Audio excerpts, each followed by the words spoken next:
하나님의 크시는 종이 선한 능력으로 괴로운 날에도 그리고 고난의 길이 찾아온다 할지라도 주님께서 승리의 날을 허락하심을 믿으며 나아가는 우리 모든 성도님들 위해 함께하길 축원합니다. 오늘 샬롬 찬양대의 찬양을 함께 올려드리면서 정말 우리들의 고난에 끝이 있다라는 것을 다시 한번 확인시켜 주신 하나님의 은혜를 누리게 되었습니다. 우리가 살아가는 삶 속에서는 끝이 보이지 않는 고난의 길을 걸어가는 것 같은데 우리가 기도의 자리에 나오면, 예배의 자리에 나오면 그 고난의 끝이 있다라는 것을 주님은 말씀해 주시고 그 고난 끝에 우리가 맞이할 영광의 새날이 있음을 다시 한번 우리들에게 확증해 주시는 줄 믿습니다. 여러분, 영광의 새날을 기다리고 계시나요? 아멘 소리가 적으신 것 같아요. 우리는 그 영광의 새날이 지금 우리를 향하여 다가오고 있는 줄 믿습니다. 초대교회 성도들은 주님이 오시는 그날을 정말 바로 오늘이 그 주님이 오실 수 있음을 기대하고 소망하면서 하루하루를 결산하며 살아갔던 사람들이 바로 초대교회 성도들이었습니다. 바로 종말론적인 신앙을 소유하고 살아갔던 사람들이라고 표현을 하는데요. 우리 성도님들도 이 종말론적인 신앙, 이것은 끝이 아니라 영광의 새로운 새날을 소망하며 살아가는 하나님의 자녀들만이 누릴 수 있는 또 은혜요 꿈인 줄 믿습니다. 그 영광의 새날을 우리가 기대하며 주님의 오심을 또 기다리며 나아가는 우리 모두가 되길 주님의 이름으로 축원을 드립니다. 우리 지난 주일 구원의 확신에 대한 말씀을 나눴습니다. 그러면서 우리는 거친 바다 위에 떠 있는 거대한 배가 어떻게 표류하지 않고 제자리를 지킬 수 있는지 말씀을 나눴어요. 한번 여쭤볼게요. 배가 정박할 때에 배는 어떤 무게로 그 표류하지 않고 떠밀려 가지 않고 그 자리에 정박할 수 있을까요? 1번 닷 때문에 그렇다. 2번 닷과 연결된 쇠줄 때문에 그렇다. 3번 닷과 쇠줄의 무게 때문에 그렇다. 몇 번일까요? 3번 닷과 쇠줄의 무게 때문에 그 배가 표류하지 않고 이제 그곳에 정박할 수 있다라고 말씀을 드렸습니다. 바로 이 쇠줄에 연결된 그 무게가 바로 우리들에게는 구원의 확신이라고 말씀을 드렸어요. 오늘 우리가 샬롬 찬양대의 고백과 함께 우리가 지난 주일에 또 함께 나눴던 말씀을 기억해 보면 여러분의 그 삶 가운데 계속해서 이 한 주간도 성령께서 증언을 해주셨어요. 어떤 증언을 해주셨을까요? 너는 내 사랑하는 아들이다, 내 사랑하는 딸이다.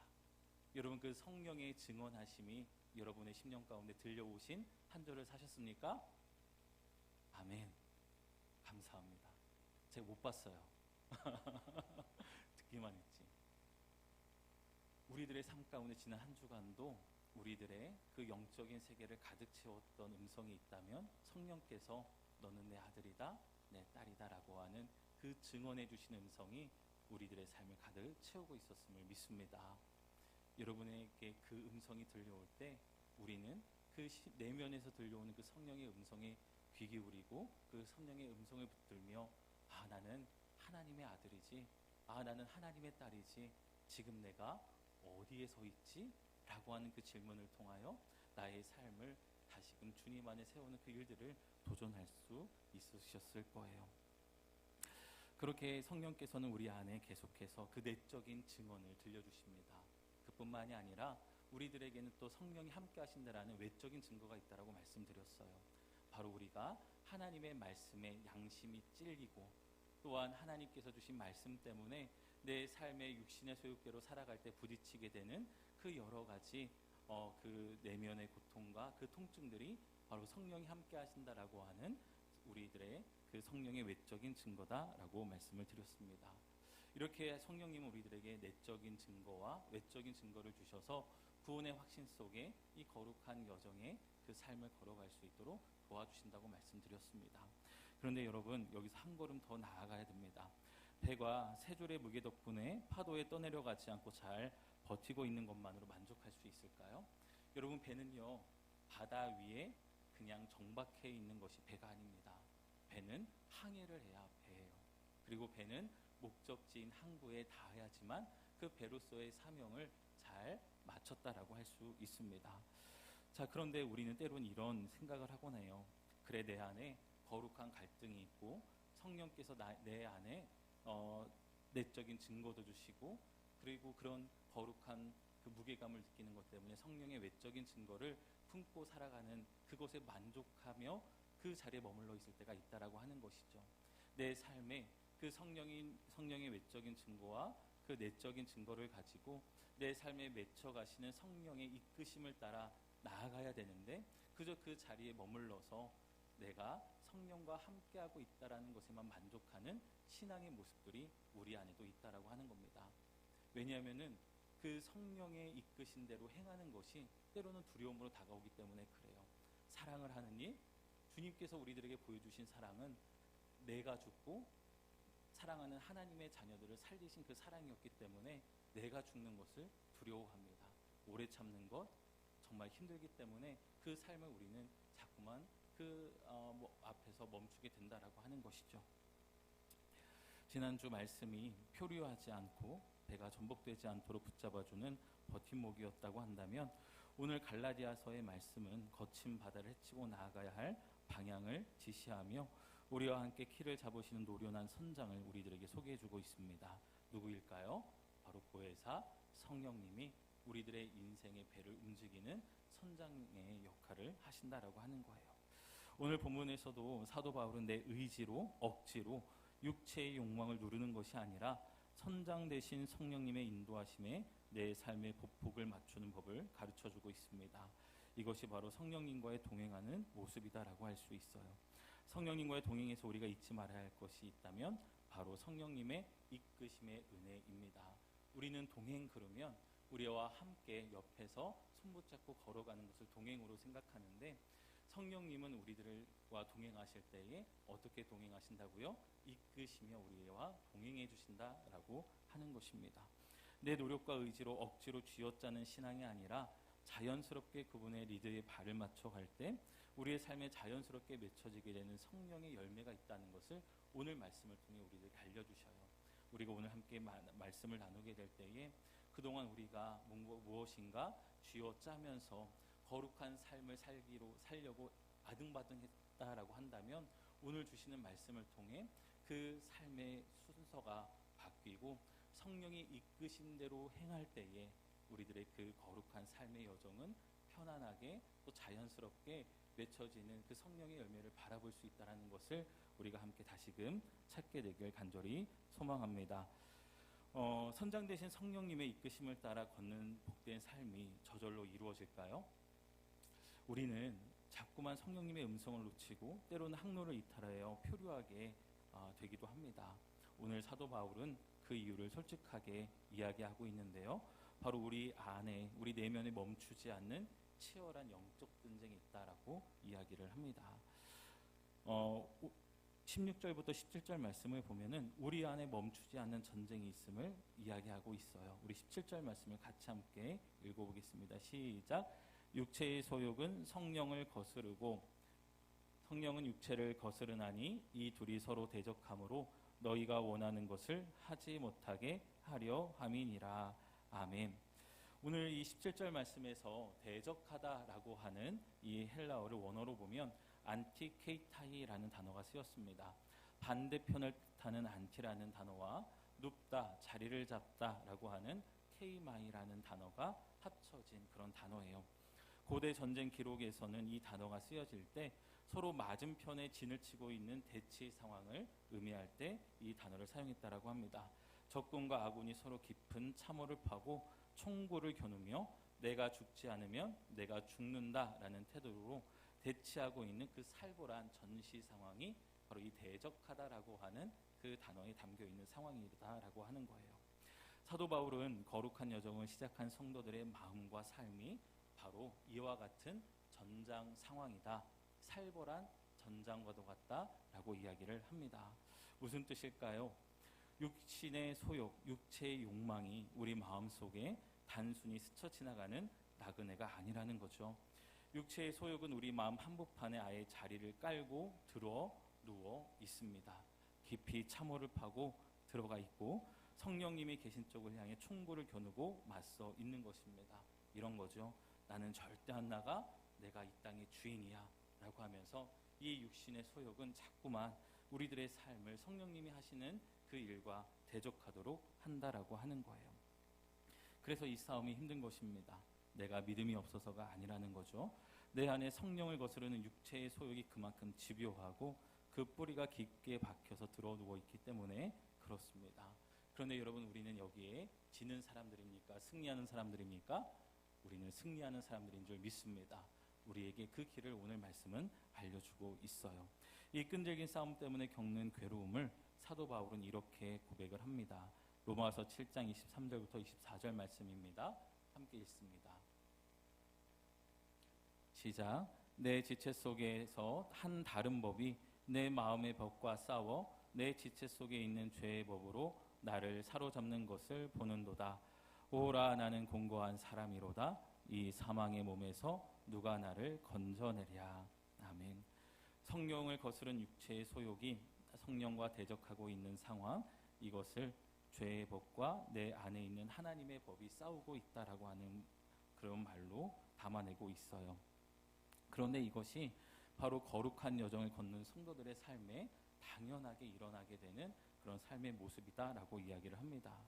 그런데 이 고단하고 공고한 삶 속에서 사도 바울은 멈추지 않고 이렇게 고백을 합니다. 새한글 성경으로 로마서 7장 25절 말씀을 함께 읽어보겠습니다. 시작. 하나님께 감사를 드립니다. 하나님이 건져내 주십니다. 예수 그리스도 우리 주님을 통해서요. 아멘. 저 말씀을 부탁드립니다는 제가 보낸 메시지는 저기 들어갔네요. 하나님께 감사를 드립니다. 하나님이 어떻게 해주신다고요? 건져내 주십니다. 할렐루야. 죄의 법과 하나님의 법이 싸우는 그 전장의 상황, 육체의 소욕과 성령님이 이끄시는 그 역사가 싸우고 있는, 그 대적하고 있는 상황 가운데서 누가 우리를 건져주신다는 거예요? 하나님이 우리를 건져주신다라고 사도 바울은 고백합니다. 내가 거기에서 승리할 수 있는 능력이 있기 때문에 내가 거기에서 승리할 수 있는 게 아니에요. 누가 나를 건져주시기 때문에, 하나님이 나를 건져주시기 때문에 그 육신의 소욕으로서부터 우리가 자유로울 수 있다라고 이야기를 하는 겁니다. 성령을 거스르는 육신의 소욕과 대적해야 하는 우리들의 삶이지만 이 고단함을 느끼는 것, 이 공고함을 느끼고 있다는 것, 그 통증을 느끼고 있다는 것이야말로 여러분 안에 누가 계시다라고 하는 또한 증거예요. 성령께서 들어와 계시다라고 하는 증거다라고 하는 거예요. 우리는 믿음 생활하면서 이런 질문을 받을 때가 있습니다. 성령님이 내 안에 계신다라는 것을 어떻게 확신할 수 있어? 성령께서 당신 안에 있다라는 것을 당신은 어떻게 나에게 증명해 줄 수 있어? 라고 물어볼 때가 있습니다. 여러분, 그럴 때 어떻게 하십니까? 저도 잘 모르겠는데요. 성령이 내 안에 계신 것 같지 않아요. 여러분, 여기에 대해서 확고한 믿음을 가지셔야 됩니다. 어느 누구도 성령 없이 예수 그리스도를 주시라 고백할 수 없다라고 말씀하셨어요. 내가 예수 그리스도를 내 인생의 주임으로 고백하고 있기 때문에 내 안에 성령께서 함께 하신다는 것을 나는 당신에게 당당하게 말할 수 있습니다. 할렐루야. 이렇게 선포하실 수 있어야 돼요. 그리고 또 하나, 오늘 말씀 통해서 우리가 한 가지 더 깨닫게 되죠. 나는 내 안에 육신의 소욕이 일어날 때마다 말할 수 없을 정도로 괴로움을 느낍니다. 성령님이 원하시는 그 방향대로 살아가지 못하고 육신의 소욕에 따라 끌려가는 내 삶에 너무나도 부끄러움을 느껴서 다시금 하나님께로 돌아서려고 노력하고 다시금 성령의 이끄심을 따라 걸으려고 아등바등하고 있습니다. 이것이 바로 내 안에 누가 계시다라고 하는 증거예요. 성령이 함께 하신다라고 하는 증거입니다. 라고 이야기할 수 있는 우리 성도님들이 되셨으면 좋겠어요. 이렇게 치열한 참호전에서 승리하는 비결에 대해 오늘 16절에서는 이렇게 말씀합니다. 성령을 따라 행하라. 그리하면 육체의 욕심을 이루지 아니하리라. 아멘.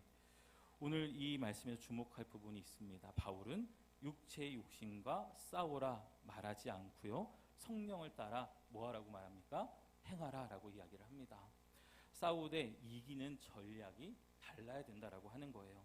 죄를 안 지으려고 죄 짓지 말아야지, 미워하지 말아야지 하며 오직 죄만 쳐다보고 씨름한다고 한다면 오히려 우리는 죄의 올무에 더 깊이 빠지게 되고요. 성령님이 인도하시는 그 손길을 우리가 바라보지 못하게 된다라고 하는 거예요. 저는 위조 집회 감별사 이야기를 듣고 깜짝 놀랐습니다.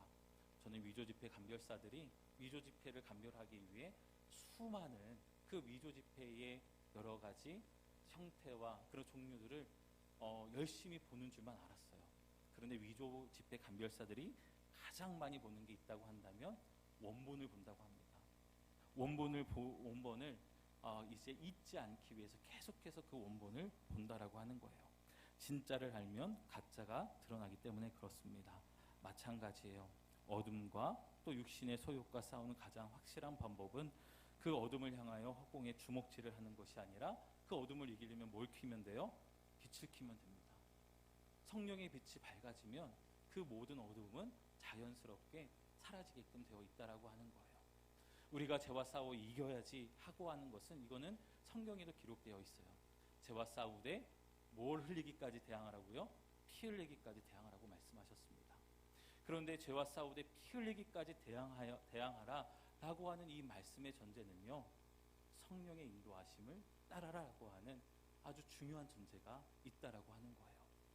성령의 인도하심 없이, 성령의 함께하심이 없이, 성령의 음성에 민감하게 반응하는 삶의 태도가 없다라고 한다면 죄와 싸우되 피 흘리기까지 대항할 때에 결국 피 흘려서 진다라고 하는 거예요. 내 의지로 죄를 누르는 싸움이 아니라 성령님을 붙드는 싸움이어야 합니다. 죄와 싸워 승리하는 삶은 오직 성령의 인도를 따를 때에 우리에게 주어지는 선물과도 같다라고 하는 거예요. 그러므로 여러분, 죄를 묵상하는데 여러분의 많은 시간과 시선을 빼앗기지 않았으면 좋겠습니다. 우리는 죄를 지을 때도 있어요.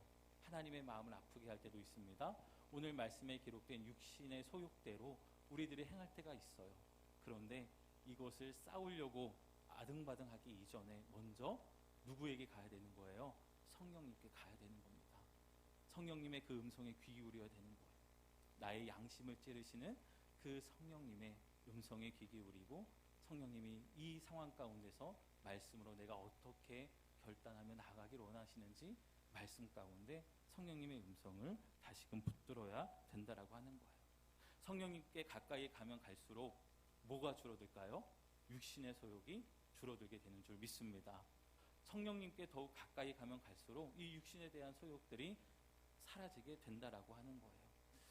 부흥 강사님들을 통하여 이런 이제 간증들을 많이 들었습니다.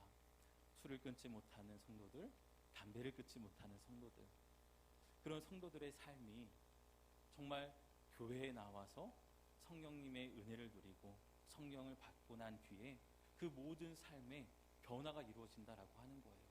그렇게 열심히 끊으려고 노력했고 그렇게 열심히 삶을 다시금 정결하게 잡아가려고 노력을 했음에도 불구하고 실패했던 그들이 내 안에 누가 계시니까? 성령님이 계시니까. 그리고 그 성령의 음성이 자꾸만 들려지고 그 성령의 찔러주심의 은혜가 자꾸만 나의 삶을 향하여 다가오니까 그 성령의 이끄심을 따라 그 모든 중독과 유혹들을 이겨낼 수 있었다라고 하는 그 고백을 듣게 됩니다. 사랑하는 여러분, 우리가 정말 성령님 안에 다시금 서서 성령님이 이끄시는 대로 살아가는 그 삶에 집중하길 간절히 소망합니다. 죄를 죽여야지, 육신의 소욕을 줄여야지 거룩한 성도들의 마땅한 삶의 태도예요. 그런데 그 힘을 우리가 가지려면 성령의 이끄심의 은혜 가운데 서 있어야 된다는 것, 이것을 꼭 기억하고 그 삶을 도전하는 우리 모두가 되길 주님의 이름으로 축원을 드립니다. 여러분, 성령의 열매는 그렇다면 내 노력으로 맺어가는 것일까요? 아니면 자연스럽게 맺혀지게 되는 것일까요? 어떻게 생각하세요? 성령의 열매는 내가 노력과 나의 의지로 맺혀갈 수 있다? 아니면 자연스럽게 맺혀지는 것이다? 자연스럽게 맺혀지는 것이 성령의 열매인 줄 믿습니다. 우리는 성령의 9가지 열매에 대해서 이야기를 할 때 이 9가지 열매를 살아내고자 정말 최선을 다해 노력을 합니다. 사랑해야지, 오래 참아야지, 절제해야지, 인내해야지, 그 다음에 충성해야지, 온유해야지. 그런데 거기에 뭐가 빠져 있어요? 성령이 맺게 하신 열매라고 하는 거예요. 내가 맺는 열매가 아니라 누가 맺게 하시는 열매라고요? 성령이 맺게 하시는 열매라는 사실입니다. 목사님, 세상을 나아가 보면은 사랑하는 사람들도 있고요, 그다음 충성하는 사람들도 볼 수 있고요, 오래 참는 사람들도 볼 수 있는데, 그러면 이 사람들 다 성령을 따라 행하는 삶이 아닙니까? 아니라는 거예요. 우리가 성령을 따라 행할 때에 그 맺혀지는 열매가 정말 진정한 성령의 열매요, 그 성령의 열매를 통하여 예수님의 인격대로 살아가는 삶이 시작된다라고 이야기를 하는 거예요. 오늘 사도 바울은요, 육체의 결과물들에 대하여 육체의 일들이라고 19절에서 이야기하고 있습니다. 거기에 일들이라고 하는 곳에 한번 동그라미를 쳐보세요. 자, 그리고 성령님의 인도하심을 따라 자연스럽게 나타나는 결과인 이 성령의 열매는요, 동그라미 치시고 단수로 쓰여 있습니다. 육체의 일들은 뭐가 쓰였어요? 복수 형태가 쓰였고요, 성령의 열매는 단수 형태가 쓰였습니다. 일과 열매의 차이를 함께 우리가 생각해 볼게요. 공장에서 만들어진 조화, 여러분 그 조화를 여러분 보신 적이 있을 겁니다. 공장에서 찍어내는 플라스틱 꽃은 화려하고 썩지도 않죠. 정말 요즘에는 생화와 구분할 수 없을 정도로 잘 만들어냅니다. 하지만 여러분 그 조화에 가까이 가보면 향기가 느껴지십니까? 안 느껴져요. 그리고 이 조화를 보면은 많은 분들이 하는 행동이 있습니다. 어떻게 하냐면 눈으로만 보는 것이 아니라 진짜인지 가짜인지 가서 어떻게 하시나요? 만져보세요. 근데 그 만짐을 딱 만질 때 느껴지는 것은 생명의 기운이 하나도 없다라고 하는 거예요. 이 조화는요, 뿌리를 내리고 자라가며 병충해를 이겨내고 바람을 이겨낸 한 생명의 꿈틀거림과 존귀함을 전혀 느낄 수 없다라고 하는 것입니다. 괭을 내는 기계 소리와 사람의 인위적인 노동으로 조립한 것이기 때문에 그래요. 우리가 내 힘으로, 내 의지로, 억지로 율법을 지켜서 만든 거룩함은요, 이처럼 딱딱하고 생명력이 없다라고 하는 겁니다. 예수님께서도 이러한 바리새인들의 모습을 보시며 아주 무섭게 책망하셨어요. 마태복음 23장 27절 말씀을 보면 겉으로는 아름답게 보이나 그 안에는 죽은 사람의 뼈와 모든 더러운 것이 가득하도다 라고 말씀을 합니다. 겉으로는 종교적 열심이 있습니다. 그리고 사랑하고 화평을 이루고 온유하고 절제하는 모습이 보여요. 그런데 그 안에 성령이 없으면, 그 안에 예수 그리스도의 생명이 없으면 겉으로는 아름답게 보이나 그 안에는 죽은 사람의 뼈와 모든 더러운 것이 가득하다라고 보시는 것이 바로 예수님의 시선이었습니다. 여러분, 그러나 과일나무를 한번 보세요. 과일나무, 사과나무가 사과를 맺으려고 억지로 힘을 쓰고 안간힘을 다하나요? 아닙니다. 땅에 뿌리를 내리고 하나님께서 불게 하신 바람을 맞고 햇빛을 받으며 또한 하늘의 비를 맞으며 그 성장의 과정을 통하여 긴 시간을 통하여 결국에는 그 사과나무의 열매가 자연스럽게 맺혀지게 되는 것을 우리가 보게 돼요. 가지가 나무에 붙어 있기만 하면 때가 되어 자연스럽게 생명의 결과물인 열매가 맺히게 됩니다. 예수님의 제자들의 삶이 정확히 이 지점을 보여주고 있어요. 제자들은 주님께서 십자가에 돌아가신 이후 뿔뿔이 흩어집니다. 그러나 부활의 주님을 만나고 나서 다시 어떻게 합니까? 예루살렘으로 모였어요. 그리고 그곳에서 예수님이 약속하신 성령을 기다리기 시작을 합니다. 이 기다림은 시간이 정해진 기다림이었을까요? 아니면 시간을 모르고 기다리는 기다림이었을까요? 시간을 모르고 기다리는 기다림이었습니다.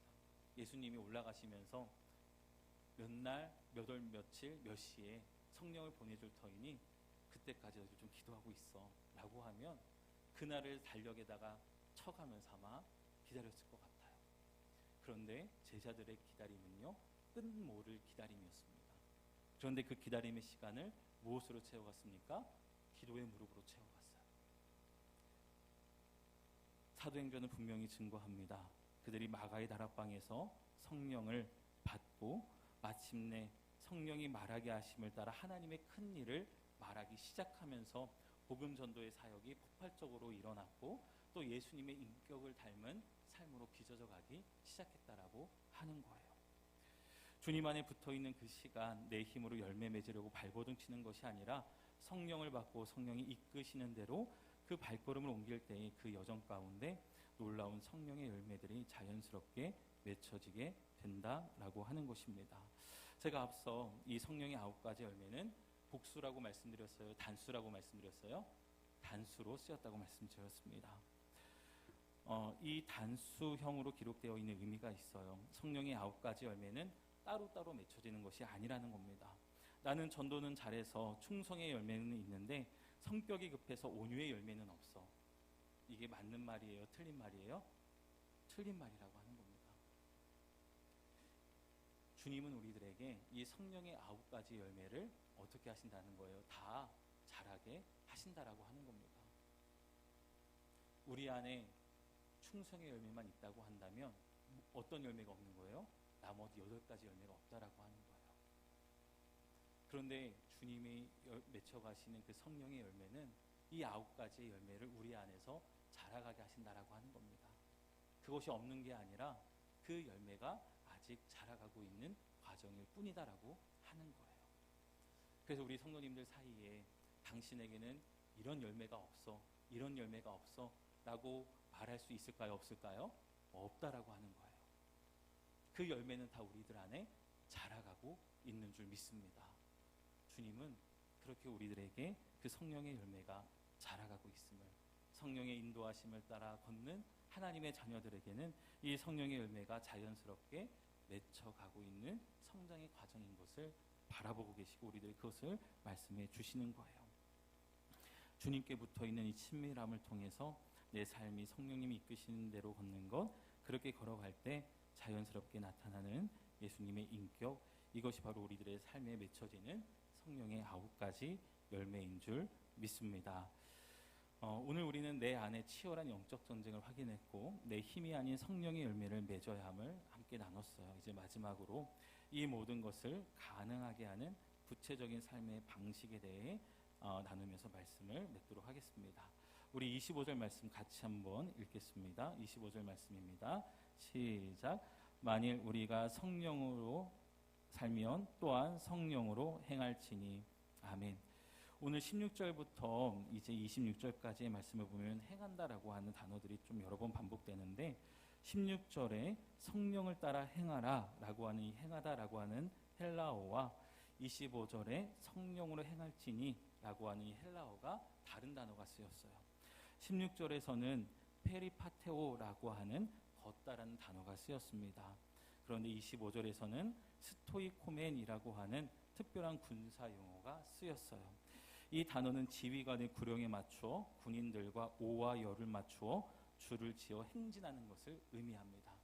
우리가 예수님과 함께 동행할 때, 성령님과 동행하는 그 삶을 살아갈 때에 그냥 아무렇게나 걸어가는 것이 아니라고 하는 거예요. 성령께서 이끌어 가시는 길을 따라 걸어가게 될 때에 질서 있게 그 길을 걸어가야 된다라고 하는 것을 우리들에게 알려주십니다. 성령 충만해서 나 혼자 뜨거워서 이리 뛰고 저리 뛰는 것이 아니라는 거예요. 내 감정에 취해 성령님보다 앞서 달려가는 것도 아니고 게으름에 빠져 성령님의 음성을 무시하고 뒤처지는 것도 아닙니다. 성령님이 가라 하시면 가고 멈추라 하시면 멈추는 것, 바로 내 인생의 선장이신 성령님의 보폭에 나의 보폭을 정확히 맞추는 민감한 순종, 이것이 바로 오늘 우리들에게 말씀하시는 성령과 함께 질서 있게 행하는 삶의 모습이다라고 하는 거예요. 이 규칙을 알려주십니다. 제자들은 이 규칙대로 살았어요. 제자들이 성령을 받고 난 뒤에 그들이 하고 싶은 말을 한 게 아니었습니다. 누가 하게 하신 말을 했을까요? 성령이 말하게 하심을 따라 말했다라고 기록을 합니다. 그리고 그 이야기를 듣는 많은 사람들은 그 이야기가 어떤 이야기로 들렸냐? 하나님의 큰 일로 들려지기 시작했다라고 하는 거예요. 여러분이 이 세상에 나아가 가족들에게 나아가 하는 이야기가 하나님의 큰 일로 들려지게 되길 주님의 이름으로 축원을 드립니다. 그러려면 우리가 누구에 따라 말을 해야 돼요? 성령이 말하게 하심을 따라 말해야 되는 그 삶의 모습들이 있어야 된다라고 하는 겁니다. 그리고 두 번째 규칙을 우리들에게 알려주세요. 우리 24절 말씀 같이 함께 읽겠습니다. 그리스도 예수의 사람들은 육체와 함께 그 정욕과 탐심을 십자가에 못 박았느니라. 아멘. 나의 정욕과 탐심, 그 육체의 소욕을 어디에 못 박았다고요? 십자가에 못 박았다. 할렐루야. 따라해 보실까요? 나의 정욕과 탐심을 십자가에 못 박았습니다. 나의 육체의 모든 소욕을 십자가에 못 박았습니다. 할렐루야. 여러분, 우리들에게 육체의 소욕이 다가올 때마다 이 믿음의 말씀으로 선포하시길 간절히 소망합니다. 한번 육체의 소욕이 뭐가 있는지 잠깐 볼까요? 우리 19절 말씀 이하를 보게 되면 육체의 일은 분명하니 곧 음행과 더러운 것과 호색과 우상 숭배와 주술과 원수 맺는 것과 분쟁과 시기와 분냉과 당짓는 것과 분열함과 이단과 투기와 술 취함과 방탕함과 또 그와 같은 것들이라. 제가 숙제 하나 내드릴게요. 오늘 집에 돌아가셔서 이 갈라디아서 4장 5장 19절부터 21절에 있는 이 육체의 일을 다시 한번 보시면서 내가 내 삶 가운데 어떤 육체의 일에 넘어지고 있는지 동그라미를 한번 쳐보십시오. 저도 말씀을 준비하면서 내가 이 육체의 소욕에 따라 걸어갔던 시간들이 지난주에도 있었고요, 제 삶 속에 참 많이 있었다라는 것을 다시 한번 진단하게 되었습니다. 근데 여러분, 더 충격적인 것은요, 그 다음에 나와요. 21절 말씀 그 후반절을 보면 이런 일을 하는 자들은 하나님의 나라를 유업으로 받는다 못 받는다고요? 받지 못할 것이요. 여러분, 화내신 적 있으십니까? 하나님의 나라의 유업을 받지 못한다라고 말씀하세요. 여러분, 당을 지으신 적 있으십니까? 술 취한 적이 있으십니까? 또 분쟁하고 시기하였고 또 분열의 자리에 서셨던 적이 있으십니까? 그러면 누구의 나라를 유업으로 이어받지 못한다는 거예요? 하나님의 나라의 유업을 이어받지 못한다라고 하는 거예요. 굉장히 우리들에게 충격을 주는 말씀입니다. 강력한 말씀이에요. 우리가 오늘 이 말씀과 24절 말씀을 기억하면서 성령을 따라 질서 있는 삶을 행하게 될 때에 바로 이 말씀으로 여러분의 삶의 질서를 맞춰갈 수 있게 되길 간절히 소망합니다. 이러한 육체의 소욕이 나에게 일어날 때마다, 화를 내려고 할 때마다, 남편에 대해서, 아내에 대해서, 자녀에 대해서 뭔가 분노가 올라올 때마다, 그때마다 뭘 선포하시는 거예요? 나의 분노는 십자가에 못 박았다. 여러분, 선포하시면서 그 육체의 소욕에 따라가지 마시고 성령의 인도함을 따라 그 순간 성령의 열매가 자연스럽게 맺혀지게 되는 복된 삶을 사시길 주님의 이름으로 축원합니다. 이번 한 주간 세상의 분주한 속도에 휩쓸리지 마시고 잠시 멈추어 서서 성령님의 그 뜻을 기다리십시오. 성령의 음성에 귀 기울이십시오. 그래서 우리 성령님이 이끄시는 세밀한 박자에 맞추어 가정에서, 일터에서, 교회에서 순종의 걸음을 한 걸음 한 걸음 내딛어가는 우리 모두가 되길 간절히 소망합니다. 이번 한 주간 이 19절부터 21절에 있는 이 육체의 소욕이 내 마음에 찾아올 때마다 여러분의 마음에 찔림이 있다고 한다면 누가 나에게 그 찔림을 주시는 거예요? 내 안에 계신 성령께서 그 찔림을 주시는 줄 믿습니다. 그 찔림이 찾아올 때마다 나의 정욕과 탐심은 십자가에 못 박았습니다 라는 것을 선포하면서 육신의 소욕에 이끌려가는 삶이 아닌 성령이 이끄시는 대로 행하여 여러분의 삶 가운데 성령의 9가지 열매가 주렁주렁 맺혀지는 한 주가 되길 주님의 이름으로 축원을 드립니다.